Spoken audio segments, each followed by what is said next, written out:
This is the IELTS listening test. You will hear a number of different recordings and you will have to answer questions on what you hear.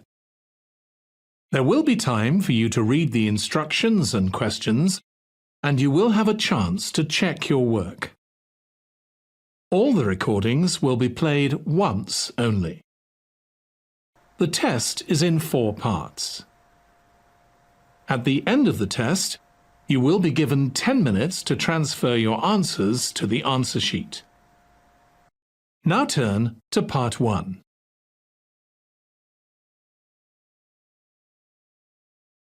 Part 1. You will hear a conversation between a man and a woman as the man joins a local library. First, you have some time to look at questions 1 to 5.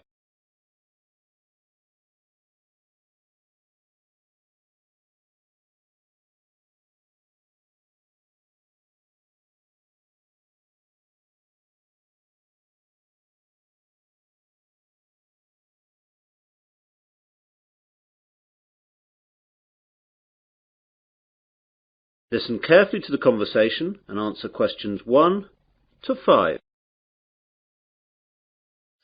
Hello, I'm new in the area and I'd like to join the library, please. That's no problem.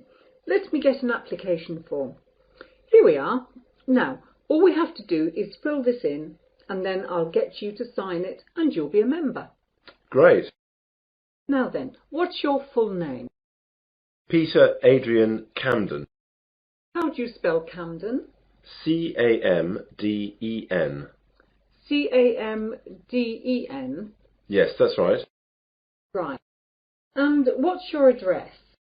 Flat 5, 53 Green Street, Finsbury. OK, got that.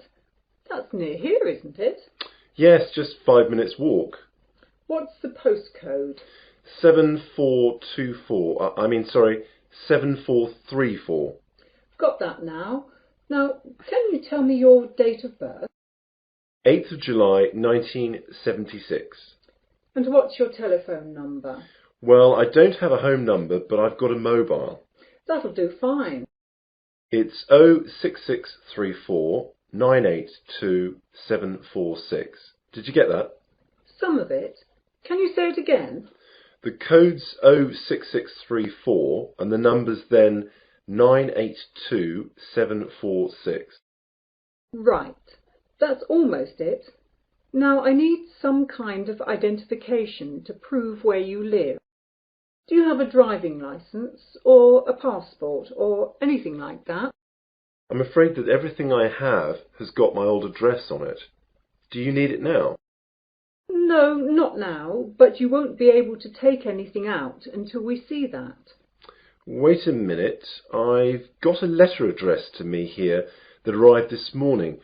Will that do? Oh yes, that's a good idea. That will be fine. Let's look. OK, well that's finished. Before the conversation continues, you have some time to look at questions 6 to 10.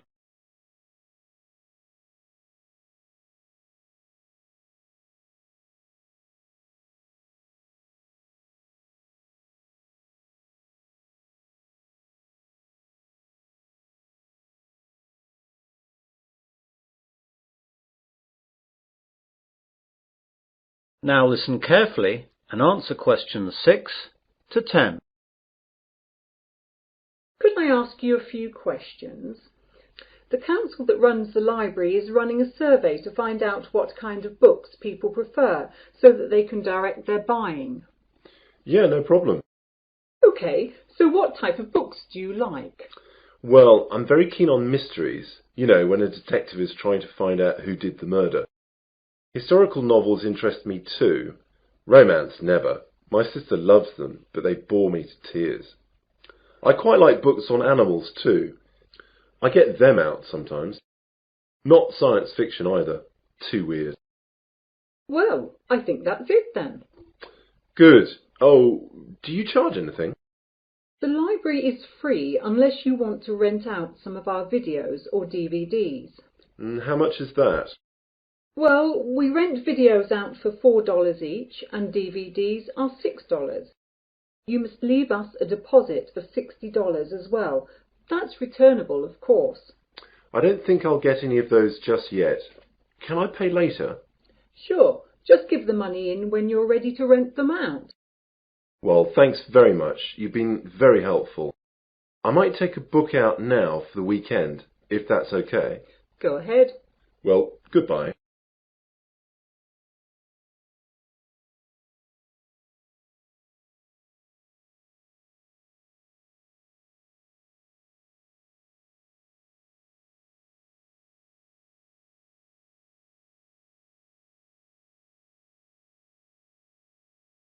That is the end of part 1. You now have 1 minute to check your answers to part 1.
Part 2. You'll hear a radio presenter interviewing a doctor. First you have some time to look at questions 11 to 14.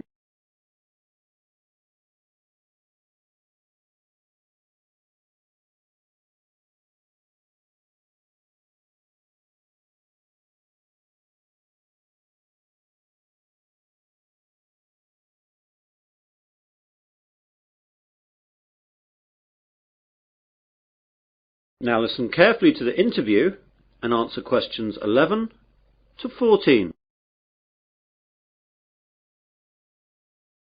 Hello everyone. I've just been joined in the studio by Dr. Matthew Johnson. Dr. Johnson works at the Wesley General Hospital and he's here today to tell us all about giving blood. Good morning, Matthew. Good morning. So Matthew, why is it important for us to give blood? Donating blood is not important. It's actually vital that people do this. Without donated blood, thousands of people would die every year, and it's something that could affect everyone. We all expect blood to be there for us, but barely a fraction of those who can give do. Yet, sooner or later, virtually all of us will face a time of great vulnerability in which we will need blood, and that time is all too often unexpected. The need for blood is great. On any given day, an average of 38,000 units of red blood cells are needed. Blood transfusions are often needed for victims of things such as accidents and burns, heart surgery, organ transplants, and patients receiving treatment for leukemia, cancer or other diseases. In 2002, nearly 29 million units of blood components were transfused, and with an ageing population and advances in medical treatments and procedures requiring blood transfusions, the demand for blood continues to increase. We really need that much? Yes, and we need it now. Blood supplies nationwide have reached critically low levels, with less than 1 day's supply of several blood types. Thousands of accident victims, cancer patients, premature babies, and countless others who need blood to stay alive are hoping you'll care enough to help them. All blood types are needed. You now have some time to look at questions 15 to 20.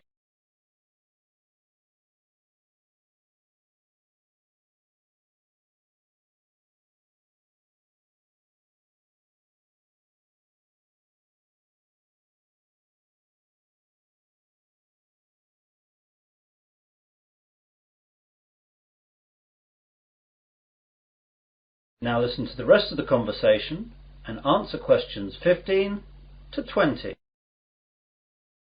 What are the different types? It's a bit more complicated than that. First we collect the whole blood from donors, and then it's sorted into the different types, which are basically O, A, B or AB, though there are also divisions here. Then the blood is split into its constituent parts. We divide it into 4 basic parts. First there are the red blood cells, then the white blood cells, then things called platelets, and finally plasma.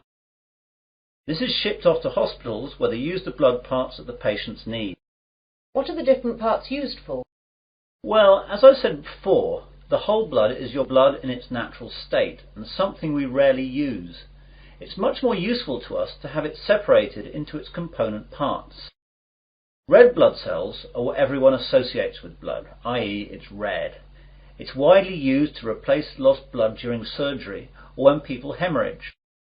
Its main function is to carry oxygen to cells.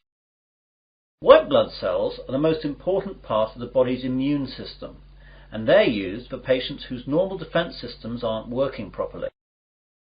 Platelets are crucial for making your blood clot, and we need to give them to patients who suffer from illnesses that deplete their natural levels of platelets, or they will bleed to death. Finally, plasma is what carries the other parts of blood around, and needs to be administered with any of the other components. Take away the red blood cells, and this is actually yellow. So that's what blood is all about. Now, you're here in Wesley today to collect blood. Can you tell us where and when we can donate? Of course. We're set up here today, that's Wednesday, and for the next 2 days at Wesley General Hospital at the outpatients department. Come along between 9 a.m. and 4:30 p.m. and we'll be able to deal with you within 1 hour. And let me tell you a few things that will calm your fears about giving blood.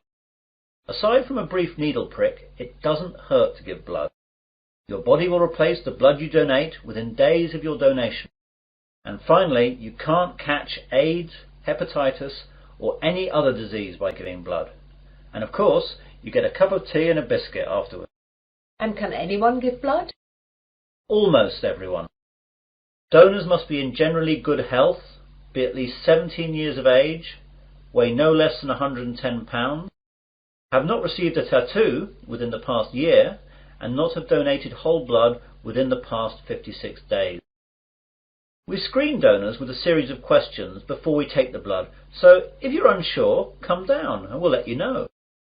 Please come down and see us. Remember, if you can donate 1 pint of blood, this can save up to 3 lives. Well, thanks, Matthew. I, for one, will definitely be going down to Wesley General to donate.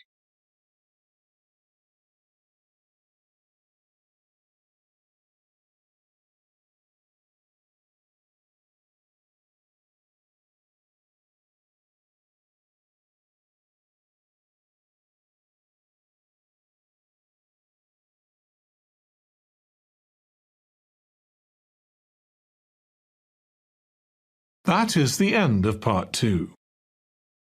You now have 30 seconds to check your answers to part 2.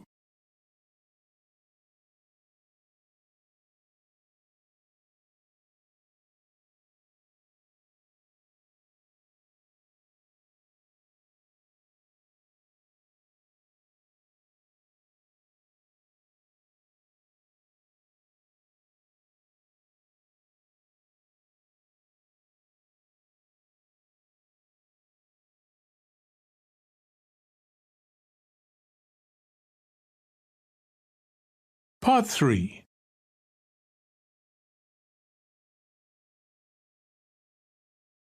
You will hear a conversation between 3 people about use of university computers. First, you have some time to look at questions 21 to 27.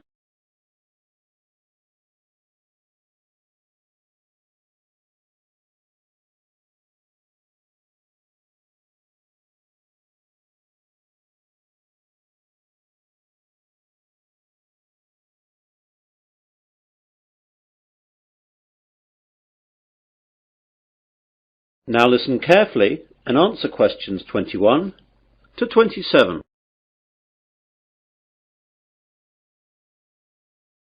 Hello there, do you work in the computer room?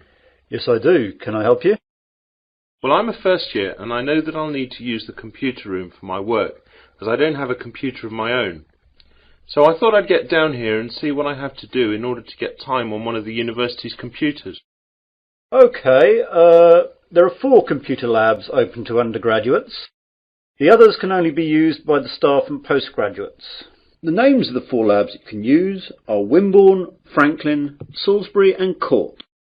Wimborne and Court are in this building, the Johnson building.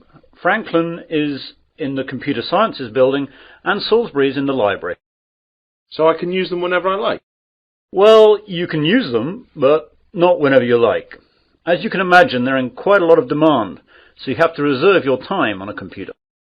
In each of the labs there is a reservation book, and you can reserve your time on a computer in that for 2 hours daily. If a computer is free, though, you can go on it straight away. It's quite straightforward, but be sure to always write your name in the reservation book in pen, or someone can rub it out and put their name in instead. Oh my God, does that really happen? I'm afraid so, and far more often than you would think. When people are stressed about their assignments, they'll do anything to get some time on the computers. Better not try it yourself, though, or you'll be banned from the computers for the rest of the academic year, and your password and username will be taken away. That reminds me, I've got to get a username and password. How do I go about that then? Well, what I'll do is to pass you over to my colleague Jane, as she's in charge of all that. Jane? Yes, Dave? I've got a new student here wanting to find out about usernames and passwords. Can you help him out with that? Yeah, sure. Hi there. Hi. Well, it's a straightforward process. First of all, tell me your name and I'll type it into the system. James Smith. Right, let me do that. You see, all students are automatically given a username and then they just choose a password themselves. OK, so your username is JamesSmith2. That's all small case. That means there must be more than one of you at the university at the moment. Well, what do you want your password to be? I think I'll choose biology, as that's the subject that I'm studying, though my girlfriend Mary will be upset that it's not her name I'm using. Well, that's all done. You can now use any of the 4 undergraduate computer labs. By the way, can I print out stuff at the labs? Yes, you can, but sometimes it's not quick. When you print, it goes into a queue and it'll be left in a tray in Franklin, as that's where all the main printers are. The good bit is that, although last year it cost 3p per page, now it doesn't cost you anything. You now have some time to look at questions 28 to 30.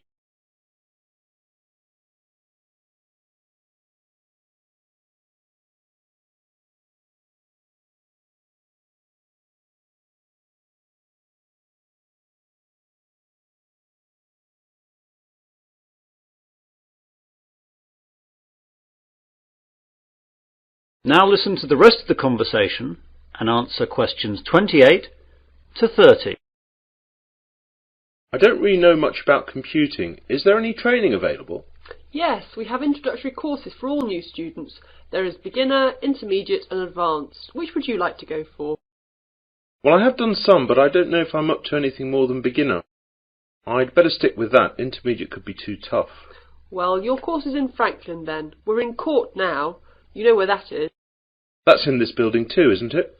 No, that's Wimborne you're thinking about. Franklin's over in the Computer Sciences building. Anything else? I don't know what time the course starts. Let's have a look then. Advanced starts at 4:30 in the afternoon on Mondays, but yours is the day after at 5 in the afternoon. Are there any other times, as I've got a part-time job then? Yes, you could try Thursday at 2 p.m. How's that? Even worse, as I've a tutorial then. Anything else? No, that's it. I'll have to rearrange work then. I can't miss the tutorial.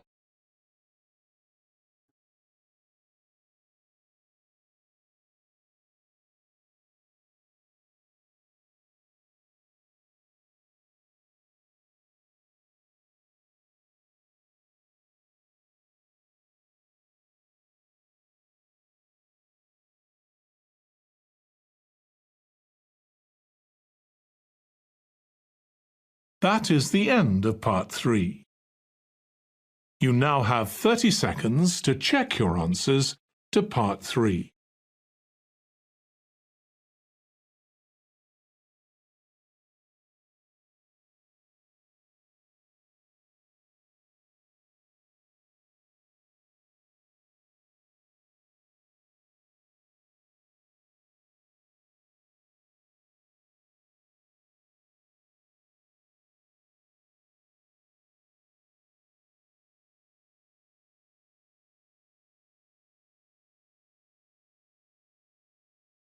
Part 4.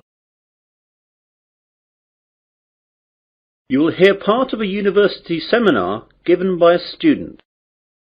First, you have some time to look at questions 31 to 40.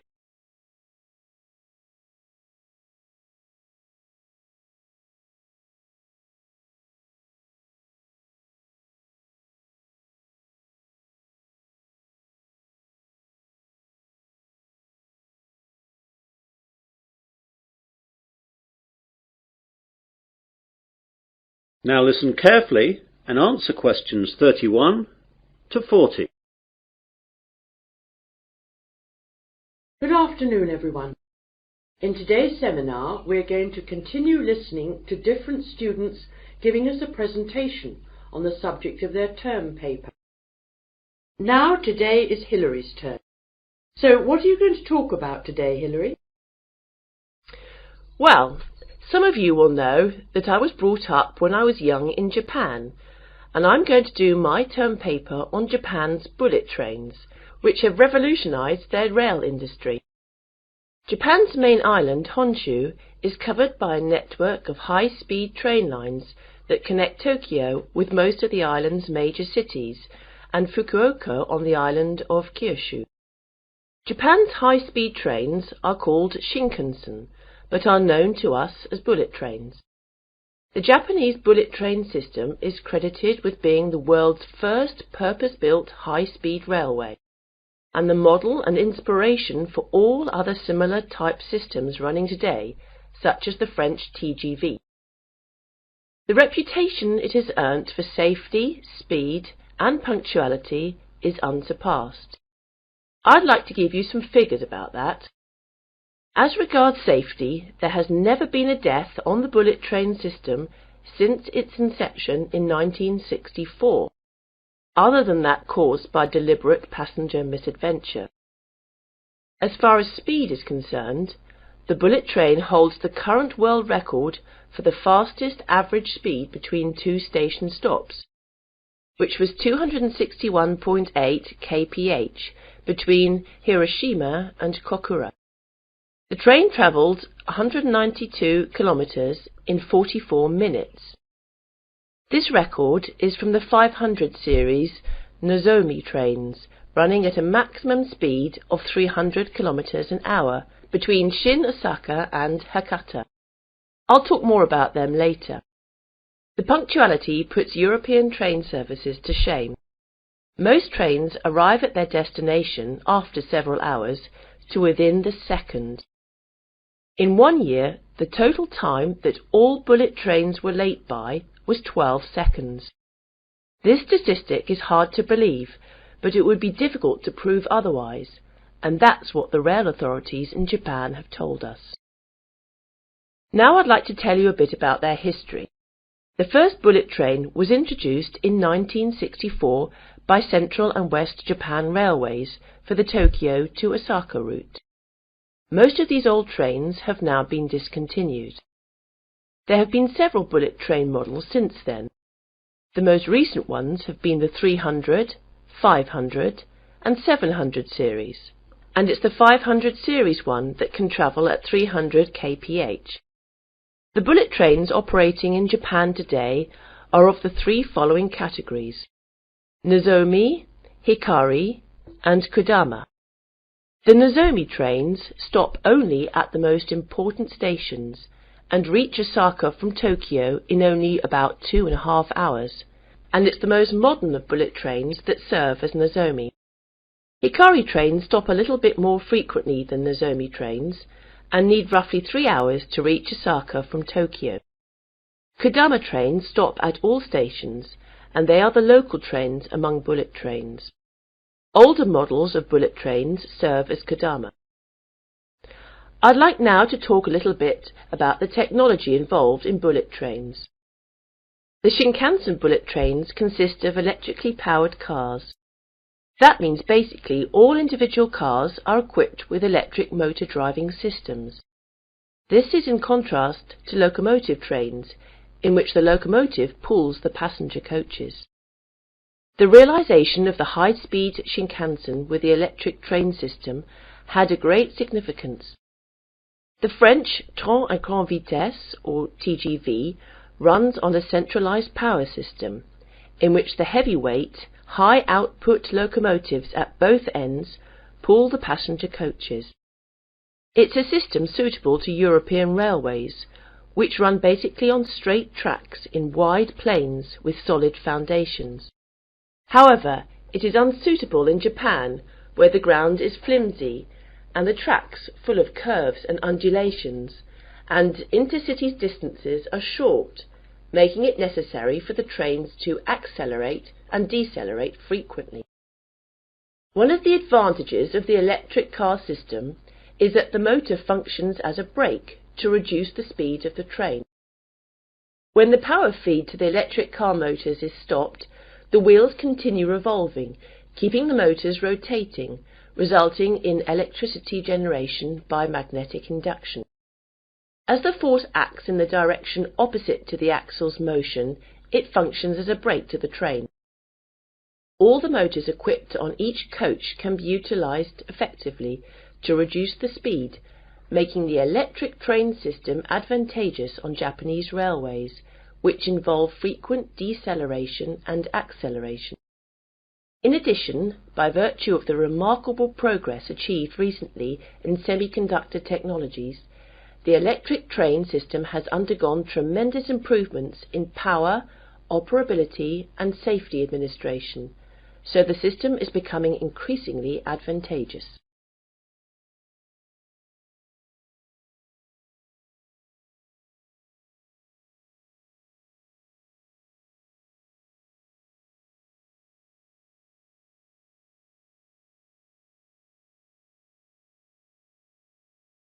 That is the end of Part 4. You now have 1 minute to check your answers to Part 4. That is the end of the listening test. In the IELTS test, you would now have 10 minutes to transfer your answers to the answer sheet.